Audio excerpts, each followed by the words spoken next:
Continuando com as explicações profundas do Alter Rebbe do Rav Shneur Zalman sobre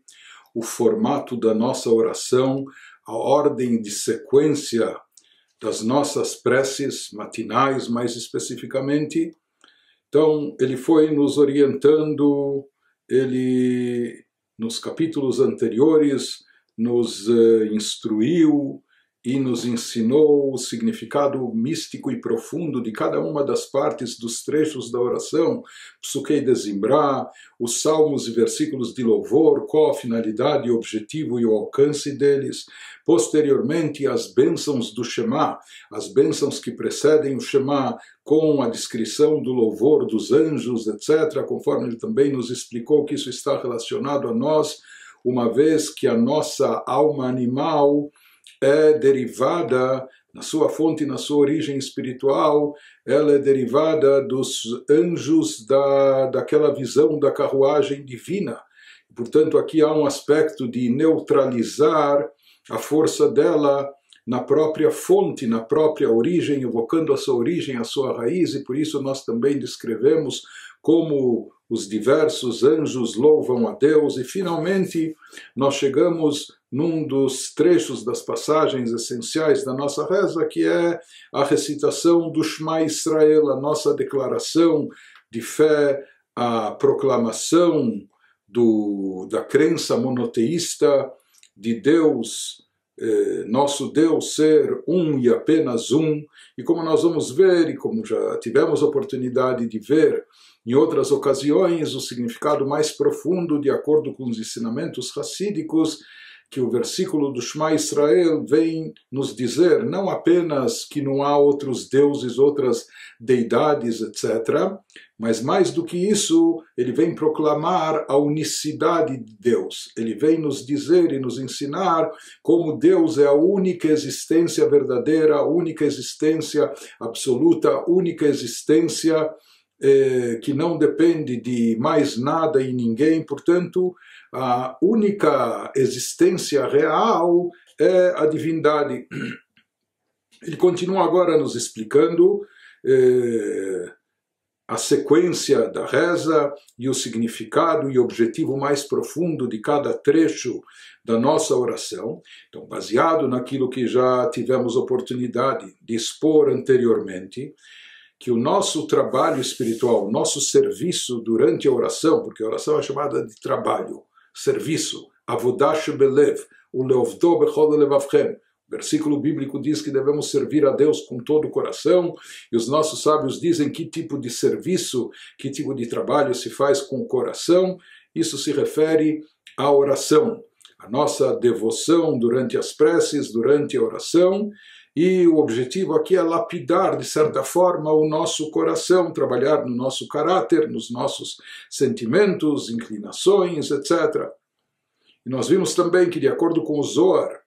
o serviço nosso durante a oração consiste, na realidade, numa batalha, numa guerra. Uma guerra contra a alma animal e os impulsos negativos presentes dentro de nós. Nós vimos também que, durante a oração, a pessoa deve eliminar, deve queimar o fogo estranho, a chama estranha. O que é a chama estranha? Isso se refere ao fervor, ao ímpeto, ao calor, à vibração da alma animal atrás dos prazeres físicos, corpóreos, mundanos, materialistas. Então, nós somos de carne e osso, e nós vivemos no mundo físico e material, e nós temos também que nos ocupar de negócios, etc. Porém, quando a alma animal toma conta do pedaço, por assim dizer, e há uma obsessão atrás apenas das coisas físicas e materiais, uma corrida desenfreada atrás do materialismo, ou atrás das ambições, ou da realização, da autorrealização, ou da autossatisfação, apenas dos prazeres físicos, egocêntricos, etc. Então, isso é chamado, há aqui um ímpeto, um fervor, um fogo, uma chama dentro da pessoa, mas é uma chama negativa, essa chama derivada da alma animal, O trabalho nosso, isso exige muita meditação, concentração, conscientização, a pessoa trabalhar sobre si durante a reza e oração, e por isso que nós rezamos todos os dias para queimar esse fogo negativo, essa chama negativa de dentro de nós. Então nós vimos como na hora da reza, esse é o nosso objetivo, esse é o nosso trabalho, queimar essa chama da alma animal. Como se queima e se neutraliza essa chama, esse fervor da alma animal, sobrepondo sobre ela um fogo e uma chama positiva, uma chama de Kedushá, de santidade, ou seja, o nosso ímpeto, o nosso entusiasmo, vibração, fervor tem que estar direcionado para coisas boas e positivas, para coisas sagradas e elevadas, para objetivos nobres, para objetivos divinos. Então isso representa o nosso esforço durante a reza de despertar dentro de nós mesmos o amor a Deus, e que seja um amor intenso, um amor fogoso, um amor que tenha todo esse fervor, esse entusiasmo, e esse fervor, esse calor humano, essa chama sagrada, ela tem o poder de queimar, entre aspas, de eliminar a chama negativa da alma animal, aquele ímpeto, aquele entusiasmo e vibração apenas física materialista. Como se consegue despertar esse amor a Deus? Então isso que nós vimos é através de toda essa meditação, seguindo o roteiro da nossa reza, da nossa oração. Não é à toa e não é por acaso, Deus nos livre, que os nossos sábios estabeleceram todos esses trechos da reza nessa sequência, nessa ordem, inclusive na parte anterior, a recitação do Shema, nas bênçãos anteriores do Shema, quando nós refletimos sobre o serviço angelical, sobre o trabalho espiritual dos anjos, e como nós já dissemos que os anjos, eles representam a fonte espiritual, a origem, a raiz da alma animal. No momento que nós meditarmos e refletirmos sobre isso, como a origem, a fonte da alma animal se anula diante de Deus, então isso acaba causando, até na alma animal, aqui revestida no corpo físico, no mundo terrestre, isso também a acalma, isso também, lembrando ela da sua fonte, origem, etc. Então isso também neutraliza as suas vontades egocêntricas, e isso faz com que ela também crie uma disposição de se anular diante de Deus, assim como os anjos, que são a sua fonte e origem, nas alturas celestiais, se anulam diante do Criador. Nessa sequência, o Alter Rebbe vai nos explicar, ele vai acrescentar e nos dizer que esse trabalho espiritual de elevar a própria alma animal para o campo da Kedushá, para o campo da santidade, isso que nós meditamos, refletimos, nos preparamos nas bênçãos anteriores à recitação do Shema, então ele nos diz que, na verdade,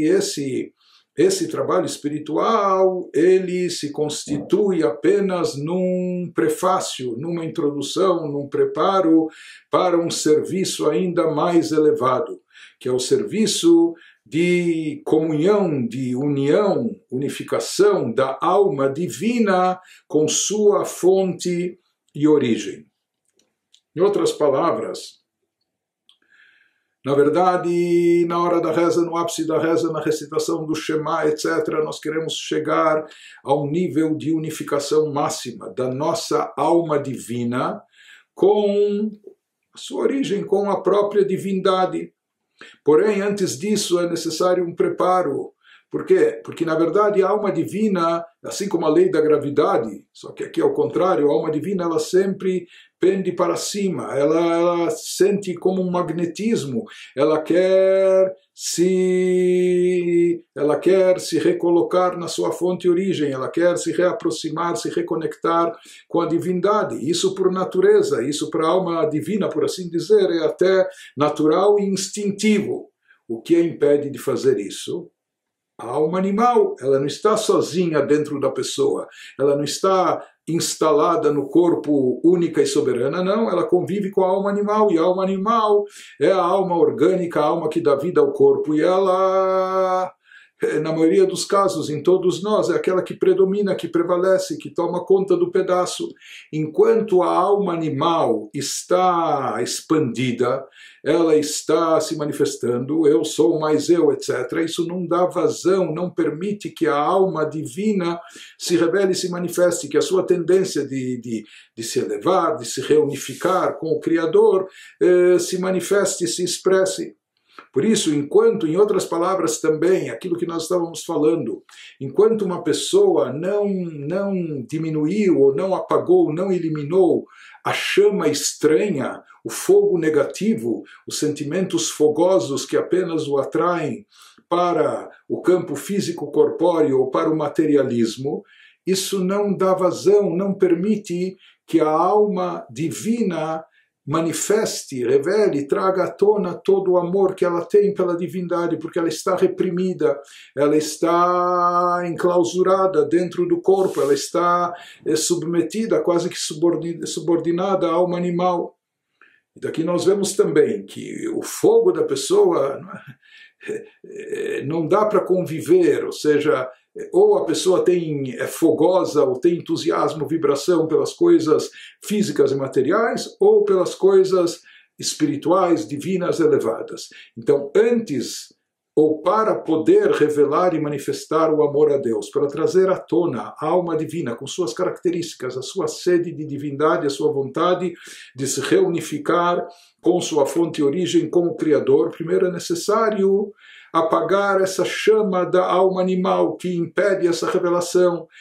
apagar esse fogo da alma animal que obstrói a manifestação da alma divina. Em outras palavras, a alma animal é uma clipá, é uma casca na linguagem, na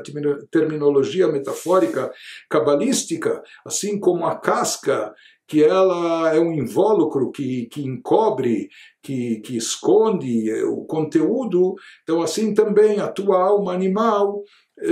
reprimindo e ocultando as características da alma divina, não permitindo que elas se manifestem, que elas se revelem.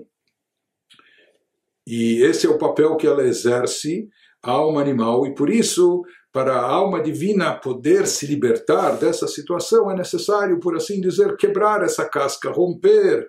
esse impedimento, esse invólucro, tirar a alma divina desse exílio, dessa situação que ela se encontra aprisionada. Enquanto ela está nessa situação subordinada, submetida à alma animal, não há essa possibilidade dela se reunificar com a sua fonte e origem divina. Por isso, primeiramente, esse é o nosso trabalho, assim é a ordem também durante a reza e oração. Primeiro nós devemos trabalhar sobre si para romper a cascadura, para quebrar esse invólucro, para apagar essa chama, esse entusiasmo e vibração que a alma animal tem, que quer nos conduzir, quer nos levar a boa parte da vida apenas a gente ficar concentrado e imerso nas coisas físicas, corpóreas e materiais. Então, primeiramente, nós devemos anular essa tendência, essa inclinação da alma animal. E é isso o nosso trabalho, isso que fazemos nas bênçãos que precedem a recitação do Shema, quando meditamos sobre a anulação dos anjos celestiais, como eles se anulam totalmente diante de Deus, e considerando que eles são a fonte e origem da alma animal, isso deve se refletir também na alma animal aqui embaixo. Quando nós retiramos a casca da alma animal, então isso dá vazão, isso permite que a alma divina se manifeste. No momento que ela se manifesta, aí então se torna possível essa reunificação, essa ligação da alma divina com a sua fonte e origem, com a própria divindade, e esse é o significado e o objetivo da recitação do Shema Israel, como nós vamos ver. E aquilo que o Alter Rebbe vai nos observar, que na realidade no Shema Israel não só nós damos vazão à alma divina que se manifeste, mas também isso envolve até uma transformação e conversão da alma, da própria alma animal, também para o campo da Kedushá, da santidade. Isso ocorre até de uma forma mais elevada quando nós conseguimos transformar a tendência da alma animal, ao invés dela estar presa ao campo físico e material, que ela se volte para o campo sagrado. Isso produz uma elevação única e muito importante.